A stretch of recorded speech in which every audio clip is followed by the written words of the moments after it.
This is Lama Ventrapa. Thank you for joining me for this short video broadcast. I want to share with you about the ways to eliminate stress. Dozens of my students and coaching clients have reached out to me in the last few days because they were so freaked out about the elections in the United States, feeling anxious, feeling depressed, or just simply not knowing what to do when the world is going down the drain. And so what we wanted to discuss today is simply how to eliminate stress. That's right, not just manage stress, actually eliminate, prevent stress from happening in the first place. Of course, some stress may be helpful, so I don't want to say that stress is bad and should never happen. But if we're looking at the root cause of stress, in most cases, it's because of attachment and aversions. In other words, if we had some attachment to something, whether a particular object or a person or outcome of our actions, and we develop such an attachment with an expectation that we will get that, and then we actually don't get it, that's going to lead to stress. Or if something happens to us, or we get something that we don't appreciate, we have certain aversion to, again, that unexpected event will often lead to stress. So the attachment and aversions are actually two main causes of stress. Expectations of certain things happening are often frustrating. Life just doesn't meet expectations by default.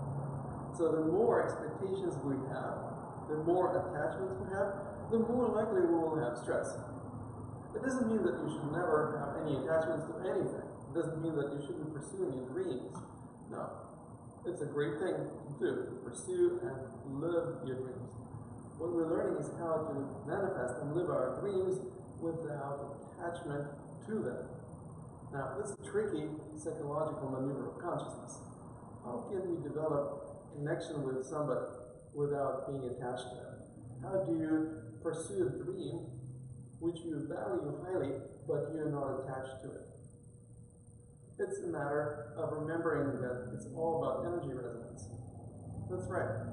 Everything is made of energy in our lives, in our world, and our dreams obviously are made of energy. There's nothing else they can be made of, just energy of consciousness. So what we learn is how to recognize them as energy events. Eventually, we will see that everything we experience in our lives is one type of energy event or another. We are energy beings having human experiences, living in this amazing, miraculous universe that's made of energy, although it often appears to be filled with material objects. And what we learn is how to function remembering the energetic nature of ourselves and everything around us. And when we do that, we start paying attention to energy resonance. And the most intelligent way to make decisions in our lives, as well as in politics, business, relationships, anywhere, is not based on preconceived ideas, assumptions, or expectations. It's based on perception of energy. Noticing how you resonate with certain things sometimes, and sometimes you may not resonate with certain things. For example, imagine you have a collection of music, different songs, different pieces of music. Maybe it's classical, maybe it's jazz, maybe it's world beat, what have you. I'm sure that some of those pieces of music are your favorite, and you can listen to them for hours. And perhaps there are some pieces of music that you don't really care about. Somehow they made it into your collection.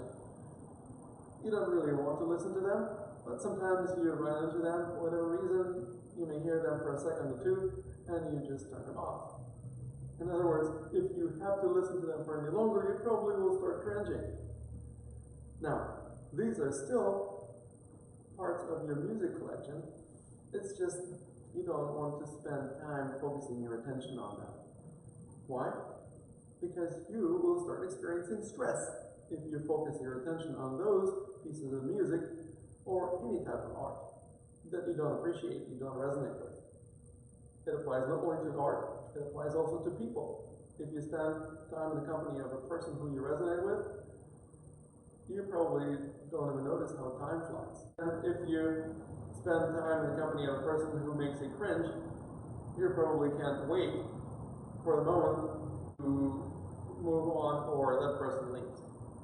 So in other words, there is a certain sense of tension that we experience in the body, and it also goes along with psychological stress that we experience mentally.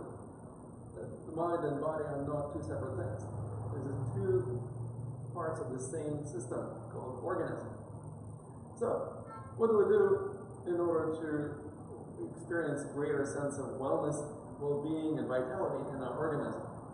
We learn to recognize that most of the time it's healthy to pay attention to things that we resonate with, because we'll experience less tension, which means we'll have fewer energy blockages in the body. We'll have greater range of motion and availability to life. We'll feel the life force, chi, flowing easily through our bodies, and we can be in that flow. And being in flow gives you the most amazing experience of happiness and well-being. However, sometimes we experience things we don't resonate with, we're not in the flow, or maybe some really crappy thing happens to us. If we focus our attention on that which we don't resonate with a lot, we often suffer.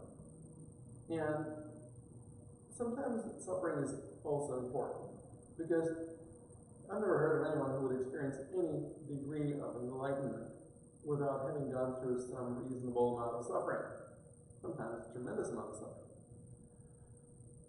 In other words, suffering is not a bad thing we want to get rid of and banish from this universe.